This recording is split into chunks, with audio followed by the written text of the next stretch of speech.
नमस्कार श्रोते हो. दीपक रेगे कथाकथन चॅनलवर तुम्हा सगळ्यांचं मनापासून स्वागत. श्रोते हो, आज तुम्ही ऐकणार आहात ज्योती पुजारी यांच्या पंखात रुतलेला काटा या कथासंग्रहातली कथा बाधा. अगदी पहिल्यांदा रेणुकेला ती जिन्यात बसलेली दिसली. सदैव काळोखुराशी कवटाळून बसलेल्या माझघर आणि स्वयंपाकघराच्या मधल्या चौकोनातून वरच्या माडीवर जाणाऱ्या या जिन्यात दिवसासुद्धा अंधार असतो.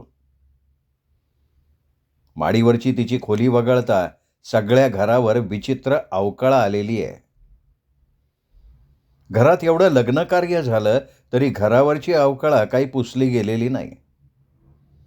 पोपडे उडालेल्या भिंती, उकरलेली जमीन, जुनाट अशा त्या घरावर सदैव औदासिन्याची कळा पसरलेली.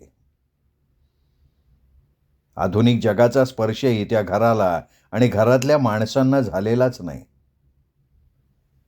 अजूनही ही माणसं मनानं 100 वर्ष मागे आहेत. आजही रेणुकाचे सासरे अण्णा देशपांडे सकाळी 2 तास पूजा अर्चा करतात. तिच्या सासूबाई सोवळ्या ओळ्यातला स्वयंपाक करतात. नारायणाचं लग्न झालं, निलिमा त्या घरात आली आणि पूजेची तयारी, सोवळ्यात पूजेसाठी पाणी आणणं ही कामं तिच्याकडे आली. घरात ठायी ठायी नळ आले, पण देवाच्या पूजेला मात्र विहिरीचंच पाणी हवं असायचं. कारण नळाचं पाणी घरात येईपर्यंत नळ सोडणाऱ्याच्या स्पर्शानं ते अपवित्र व्हायचं म्हणे. निलिमाला मनापासनं हे पटत नसूनही ती गप्प बसायची. मुकाट्यानं सांगितलं ते काम करायची आणि लग्नाला वर्ष व्हायच्या आतच त्या विहिरीनं निलिमाचा बळी घेतला. निलिमा गेल्यानंतर लगेच नारायणासाठी मुली पाहणं चालू झालं, पण हा सगळा पूर्व इतिहास बऱ्याच जणांना माहिती असल्यानं त्याला फारशा मुली सांगून आल्याच नाहीत. ज्या सांगून आल्या त्यांनी नारायणाला नाकारलं. बीजवर एवढा डाग सोडला तर नारायणाचं स्थळ तसं वाईट नाही. त्याला एका खाजगी कंपनीत बऱ्यापैकी पगार देणारी नोकरी आहे. घरात माणसं जास्त नाहीत.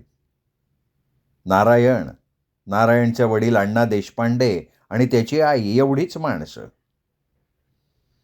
नारायणाला एक मोठी बहीण आहे, ती लग्न होऊन सासरी गेली आहे.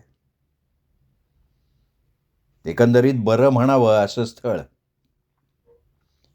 शेणवाईंना, रेणुकेच्या वडिलांना कोणीतरी या स्थळाबद्दल सांगितलं, तसं ताबडतोब ते देशपांडेंच्याकडे गेले. अगदी हजारात नसली तरी 10 जणीत उठून दिसण्या इतपत रेणुका चांगली आहे, पण पत्रिकेतल्या मंगळामुळे लग्न जमणं कठीण झालेलं. देशपांडेंची काही पत्रिकेची अट नाही, त्यामुळे रेणुकेचं इथे जमायला हरकत नाही. शेणवाईंनी स्वतःची, रेणुकेच्या आईची समजूत घातली आणि नारायण देशपांडे त्याच्या आईवडिलांबरोबर रेणुकाला बघायला आला.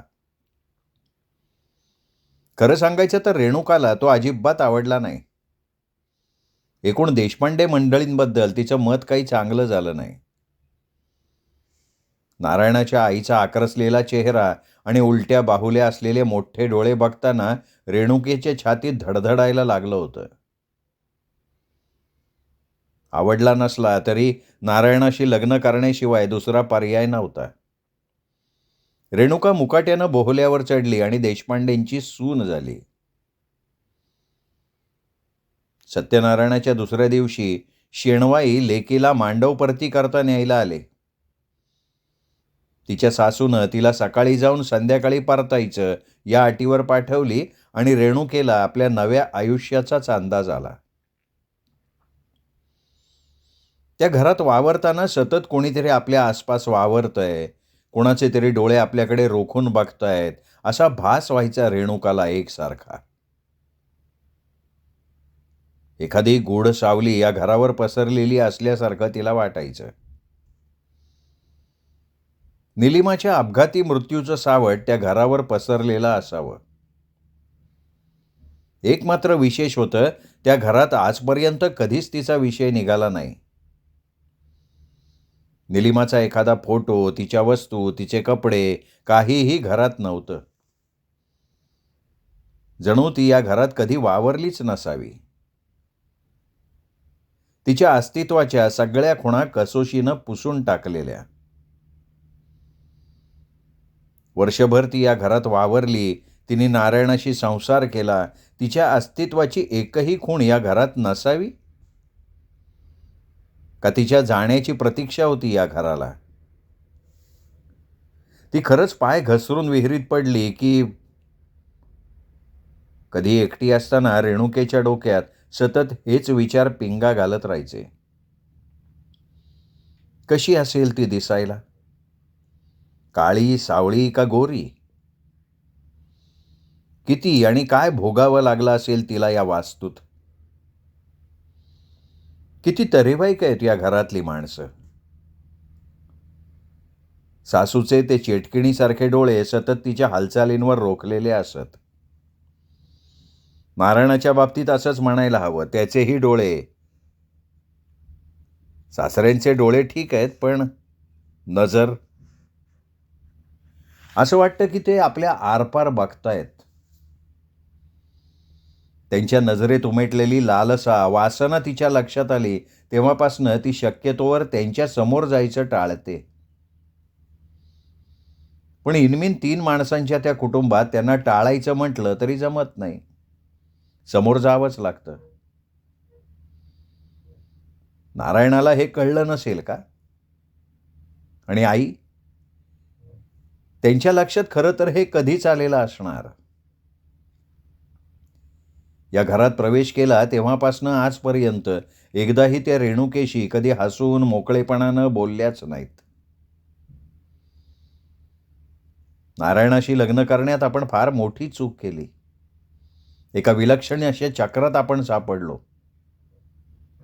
नकळत सापाच्या शेपटीवर पाय पडावा आणि त्यांनी फणा काढावा, तसा अघटिताचा नाग तिच्या पुढे फणा काढून उभा राहिला. त्या घरात निलिमाच्या अस्तित्वाच्या खुणा पुसून टाकल्या तरी गूढ अशी सावली या घरात वावरत असल्याचा भास रेणुकेला सतत व्हायचा. हा तिच्या मनाचा खेळ समजायचा का खरंच मृत्यूच्या छायेत निघून गेलेल्या निलिमाची सावली तिच्या आसपास रेंगाळत असावी? काय असेल ते असो, रेणुका सतत एका दडपणाखाली धास्तावलेली होती. त्या रात्री तो आपल्या मनाचा खेळ नाहीये. मृत्यूनंतर सुद्धा निलिमा आसपास वावरतीये याचा अनुभव तिला आला. तिची सावली आपल्या मूळ स्वरूपात तिच्या समोर आली होती. रात्री 9:30ची वेळ असावी. रात्रीची जेवणं नुकतीच झालेली. नारायण जेवून माडीवर झोपायला गेला. अण्णा बाहेरच्या काळोखात डोळे रुतवून ओसरीत बसलेले. आई अंथरूण घालतायत. रेणुका स्वयंपाकघरात मागची आवराआवर करतीये. तिचं काम संपलं तसं ती स्वयंपाकघराचं दार बंद करायला गेली. दार बंद करताना तिची नजर अंधारात अंगणाच्या टोकाला असलेल्या विहिरीच्या दिशेनं गेली. विहिरीच्या दिशेनं बघताना ती शहारली. आज नाही तर उद्या, परवा केव्हा तरी तिलाही अण्णांच्या पूजेसाठी पाणी आणायला त्या विहिरीवर जावं लागणारच होतं. जे अटळ त्याचा विचार करण्यात अर्थ नव्हता. रेणुका दार बंद करून माघारी वळली. ओट्यावर भरून ठेवलेला तांब्या भांड घेऊन ती माडीवरच्या खोलीत जाण्यासाठी पायऱ्यांकडे वळताना तिने स्वयंपाकघरातला दिवा मालवला. कमरेला खोचलेला पदर मोकळा करताना जिन्याच्या मधल्या पायरीवर कोणीतरी आहे हे तिच्या लक्षात आलं. कोण असावं? आई तर माझघरात होत्या. जिन्यात गुडघ्यात मान घालून बसलेली ती आकृती स्त्रीची आहे हे तिच्या अंगावरच्या साडीवरनं लक्षात आलं. गुडघ्यात मान घालून बसलेल्या त्या आकृतीच्या हातातल्या बांगड्या वाजल्या.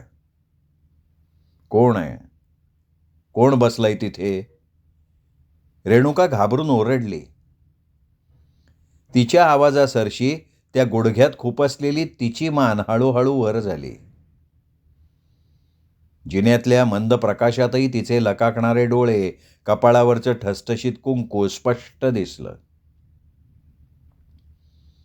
ओळखलं नाहीस? मी निलिमा. कुजबुजल्यासारखे शब्द रेणुकेच्या कानावर आले. निलिमा? रेणुका जोरात किंचाळली. तिच्या हातातला तांब्या खाली पडला. डोळ्यासमोर अंधार पसरला आणि लोळागोळा होऊन ती खाली कोसळली. तिच्या कोसळण्यानं, तांब्याच्या खणखणाटामुळं नुकत्याच अंथरुणावर पडलेल्या आई, ओसरीतनं अण्णा तिच्या दिशेनं धावले. रेणुका जिन्याच्या तोंडाशी बेशुद्धावस्थेत पडलेली बघून अण्णा जोरात ओरडले, नारायण, लवकर खाली ये. दडा जिना उतरून तो खाली आला. पाणी शिंपडून तिला शुद्धीवर आणण्याचा प्रयत्न केला गेला. अण्णा तिच्या पाठीवरून, डोक्यावरनं हात फिरवतायत. हे दृश्य बघून काय झालं असावं त्याला कळलंच नाही. तिचं नाव घेत किंचाळली, रे, आम्ही दोघं येऊन बघतो तर ही अशी शुद्ध हरवून बसली होती. आई म्हणाली, ती ती तिचं नाव घेतलं हिने? तू स्वतः ऐकलंस? नारायणनं आईला विचारलं. हो रे बाबा, मी माझ्या कानाने ऐकलं. मेली तरी पिच्छा सोडत नाहीये. आई वैतागानं म्हणाल्या. नारायण हतबुद्ध होऊन उभा होता. हळूहळू रेणुका शुद्धीवर यायला लागली. तिने डोळे उघडले. आई तिच्या समोर तिच्याकडे टक लावून बघत बसलेल्या. नारायण बाजूला उभा होता. हा पाठीवर फिरणारा हात कोणाचा? अण्णा अजूनही तिच्या डोक्यावरनं हात फिरवत होते. त्यांचा तो स्पर्श, अंगावर पाल पडावी तसा किळसवाणा स्पर्श. रेणुका धडपडत उठून बसली. तिने पदर सावरला. आता कसं वाटतंय तुला? अण्णा तिच्यावर वाकून विचारत होते. शी, अगदीच लाज नाहीये म्हाताऱ्याला. रेणुकाला तिटकारा आला. जाऊन झोप आता, आई तिला हातानं उठवत म्हणाल्या.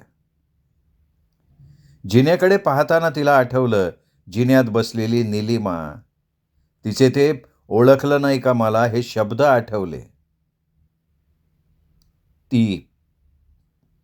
ती आली होती, जिन्यात बसली होती.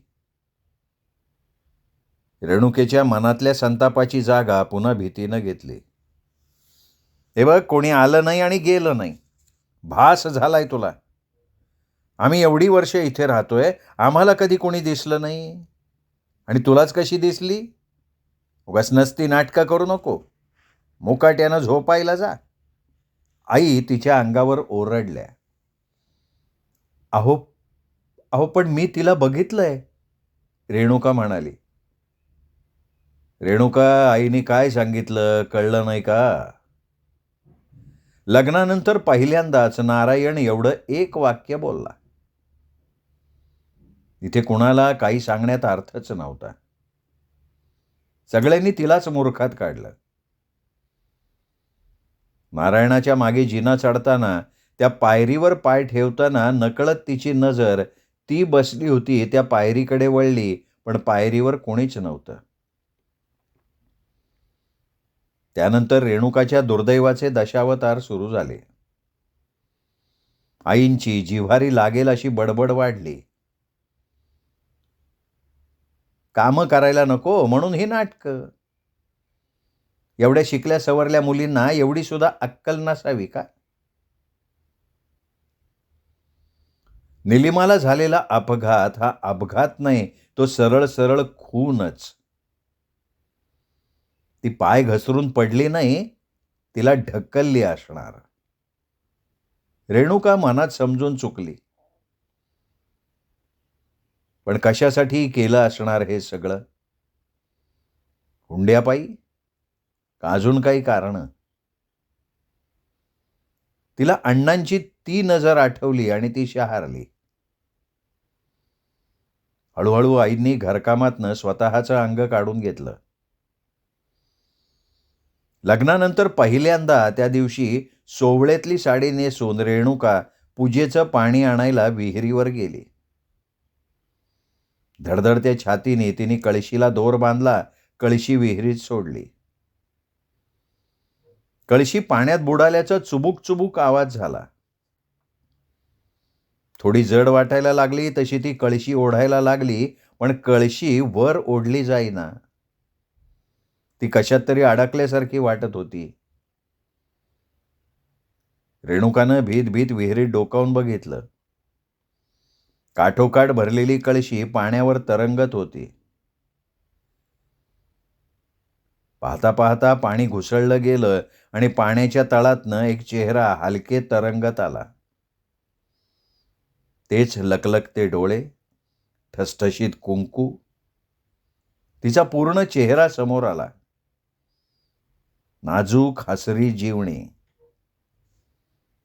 ओळखलं नाहीस? मी निलिमा. तिचे ओठ हलले. विहिरीच्या तळातून शब्द आले. रेणुका भारल्यासारखी विहिरीत तरंगणाऱ्या त्या चेहऱ्याकडे बघत होती. रेणुका, अगं काय सगळ्या घराचं पाणी आणतीयस का काय? किती उशीर? अण्णांच्या आवाजानं ती भानावर आली. इतका वेळ झाला तरी रेणुका पाणी घेऊन आली नाही, तेव्हा अण्णा देवघरातनं उठले, मागच्या दारात आले.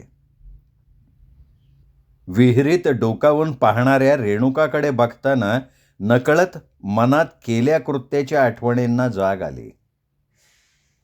ती दडपून टाकण्यासाठी ते जोरात ओरडले. रेणुकानं भरलेली कळशी घाईघाईनं वर ओढायला सुरुवात केली. विहिरीतला तो चेहरा पाण्यात मिसळून गेला होता. रेणुका भरलेली कळशी घेऊन देवघरात गेली. अण्णांचा जप सुरू होता. रेणुका स्वयंपाकघरात गुंतली. हात काम करत होते, पण मन मात्र त्या निलिमात गुंतलं होतं. घरात कुणालाच ती दिसत नाही, मलाच का दिसते? काय सांगायचंय तिला? रेणुका आपल्याच नादात होती. कढईत भाजी जळून खाक झाली. त्या जळकट भाजीचा जळकट तिखट वास घरभर पसरला. ओसरीवरून आई आल्या तरातरा आतमध्ये. बघतात तर भाजीच्या कढईतनं धूर निघत होता आणि रेणुका कुठेतरी एकटक बघत हातात डाव घेऊन बसली होती. मृत्युंजयाचा जप अर्धवट सोडून अण्णाई घाईघाईत तिथे आले. अगं ए भावाने, लक्ष कुठे आहे तुझं? भाजीचा कोळसा केलास की? त्या ओरडल्या आणि अण्णा पुटपुटत पुन्हा देवघराकडे वळले. कसली बाधा झाली आहे हिला, देव जाणे. आई संतापानं लाह्या फुटाव्यात तशा बोलत होत्या. रेणुकेच्या थंडपणानं त्यांच्या अंगाची आग आग झाली. ती सोवळ्यातला स्वयंपाक करतीये याचंही भान राहिलं नाही. संतापानं धुमसत त्या पुढे झाल्या आणि रेणुकेचा हात खसकन ओढून त्यांनी गरम कढईवर दाबला. रेणुका वेदनेनं किंचाळली, किंचाळतच राहिली. हातावर फोड आले. रात्रभर ती तळमळत होती, पण नारायणानं एका शब्दानंही काय झालं ते विचारलं नाही. त्या घटनेनं रेणुकेला आपण कुठल्या उलट्या काळजाच्या माणसात येऊन पडलोय ते लक्षात आलं. त्या रात्री तिची नुसती तगमग तगमग व्हायला झाली. हाताचा तळवा भाजून त्याच्यावर मोठा फोड आला होता. वेदनेने तिचे डोळे वाहत होते. त्यांच्या अमानुषपणानं रेणुकेचा संताप संताप झाला. वाटलं एखादा धोंडा घ्यावा आणि गाढ झोपलेल्या या पशूच्या डोक्यात घालून वाट लावून टाकावी त्याची. ती काहीही करू शकत नव्हती. ती उठली, गॅलरीत आली. गॅलरीच्या कोपऱ्यात बसून रडत राहिली. रडता रडताच कधीतरी थकून तिचा डोळा लागला. मध्येच केव्हा तरी तिला जाग आली. कोणाच्या तरी रडण्यानं ती जागी झाली होती. कोणीतरी हमसून हमसून रडत होतं. किती वाजले होते कोण जाणे, मात्र बरीच रात्र झालेली असावी. एका जागी अवघडून झोपल्यानं अंगाला मुंग्या आल्यासारखं झालं होतं. अजून तो रडण्याचा आवाज येतच होता. ती हळूहळू उठून उभी राहिली. आवाजाच्या दिशेनं निघाली. आवाज जिन्याच्या दिशेनं येत होता. खोलीचं दार उघडून रेणुका बाहेर आली. त्या दिवशी सारखीच निलिमा पायरीवर होती. फरक एवढाच होता की त्या दिवशी अंगाचं मुटकुळं करून ती जिन्यात बसली होती आणि आत्ता जिन्यात उभी राहून उरी फुटल्यासारखी रडत होती. रडता रडता पाठमोरी होऊन ती स्वयंपाकघराच्या दिशेनं निघाली. रेणुका भारल्यासारखी तिच्या मागे चालत राहिली. दार न उघडता ती दारातनं निघून गेली. रेणुकानं तिच्या पाठीमागे जाण्यासाठी दाराची कडी काढली. त्या आवाजानं माझघरात झोपलेल्या आईंना जाग आली. त्यांनी बसल्या जागी कानोसा घेतला. कोणीतरी स्वयंपाकघरात होतं. कोण असेल? त्यांनी शेजारी झोपलेल्या अण्णांना हलवलं, पण ते गाढ झोपेत होते. त्या स्वतःच उठल्या, स्वयंपाकघरात आल्या.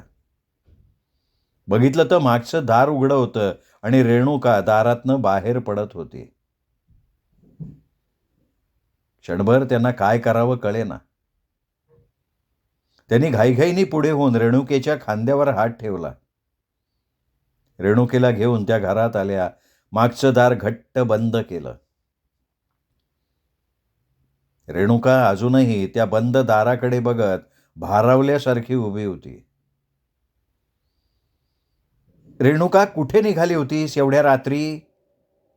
चिडून त्यांनी तिच्या गालात ठेवून दिली. रेणुकावर त्याचा काहीही परिणाम झाला नाही. वेड लागल्यासारखी ती हसली. त्या मनातनं चरकल्या. रेणुकेचं तंद्रीत असल्यासारखं वागणं, ते विचित्र हसणं. इच्छा असो नसो, आपला उद्देश पूर्ण होण्यासाठी ही जिवंत राहायला हवी. उद्याच हिला मांत्रिकाकडे घेऊन जाते. रेणुकेला तिच्या खोलीत पोचवून आल्यावर अंथरुणावर अंग टाकताना त्यांच्या मनात आलं. डोळे मिटताना निलिमाचा चेहरा त्यांच्या डोळ्यासमोर आला. पाहता पाहता त्या चेहऱ्यानं भेसूर रूप घेतलं. पाण्यानं फुगलेला, डोळे बाहेर आलेला तो चेहरा त्यांच्या चेहऱ्यावर वाकायला लागला आणि त्यांनी घाबरून एकदम डोळे उघडले. खोलीत सगळीकडे अंधार पसरलेला. अण्णांच्या घोरण्याचा आवाज खोलीत भरून राहिलेला. त्या रात्रभर टक्क जाग्या राहिल्या. डोळे मिटले की तो चेहरा त्यांच्या मिटल्या डोळ्यांपुढे यायचा. सकाळ नेहमीसारखी उजाडली. रेणुका आपल्याच तंद्रीत होती. आज त्यांनी तिला विहिरीकडे जाऊ दिलं नाही, कामही करू दिलं नाही. त्यांना रात्रीचा प्रसंग आठवत राहिला. रेणुकानं केर काढला, अंगणात सडा रांगोळी केली. हळूहळू दिवस पुढे सरकत राहिला. नारायण जेवून ऑफिसला गेला. या तिघांची जेवणं झाली. दुपारचे 12 वाजायला आले तसे त्यांनी स्वतःची तयारी केली. रेणुकेला साडी बदलायला सांगितलं. दोघी तयार होऊन बाहेर पडणार तितक्यात रेणुका मागच्या मागे वळाली, तिच्या खोलीकडे निघाली. रेणुका, त्यांनी तिला आवाज दिला. ती गर्रकन मागे वळली. तिच्या डोळ्यात अंगार होता. मी कुठेच येणार नाही. इथेच राहणार आहे मी, इथे. रेणुकेचा आवाज बदललेला होता. त्यांना वाटलं निलिमाच रेणुकाच्या तोंडून बोलतीये. तोच आवाज. डोळे विस्फारून त्या तिच्याकडे पाहत राहिल्या. रात्रीचे किती वाजले होते कोण जाणे, मात्र बरीच रात्र झालेली असावी. रेणुकाला झोप लागली होती, पण हाताच्या वेदनेनं ती झोपेत कणत होती. नारायण गाढ झोपलेला होता आणि रेणुकाला एकदम जाग आली. कुणीतरी तिला हाका मारत होतं. रेणुकेनं डोळे उघडले. समोर निलिमा उभी होती. जागी झालीस रेणुका? उठ, उठ आणि या घरापासनं दूर जा, नाहीतर ही माणसं कसली ग? जनावरही. ही जनावरं तुझी ही अवस्था माझ्यासारखी करतील.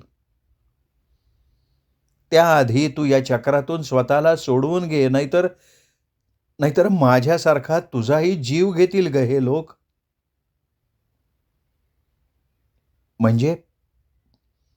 म्हणजे तुझा पाय घसरून तू विहिरीत पडलीस हे खोटं? साप खोटं आहे ग ते. त्या राक्षसांनी मला विहिरीत ढकललं. का पण? कशासाठी? त्यांना वारस हवा होता आणि तो देण्याचं सामर्थ्य स्वतःला माझा नवरा म्हणवून घेणाऱ्या या षंढामध्ये नव्हतं. म्हणून याच्या आईने, त्या राक्षसिणीने मला त्या म्हाताऱ्याच्या पुढ्यात ढकललं. मी नाही जुमानलं त्यांना. काहीही झालं तरी त्या म्हाताऱ्याच्या वासनेची शिकार व्हायचं नाही या निश्चयावर मी ठाम राहिले. मी ऐकत नाही असं बघून त्या थेरडीनं मी पाणी भरत असताना मागून येऊन मला विहिरीत ढकललं. मी पाणी काढत असताना आधीच तिथे झाडाआड दडून बसली होती ती. हे बघ, आज ना उद्या तुलाही ती म्हातारी.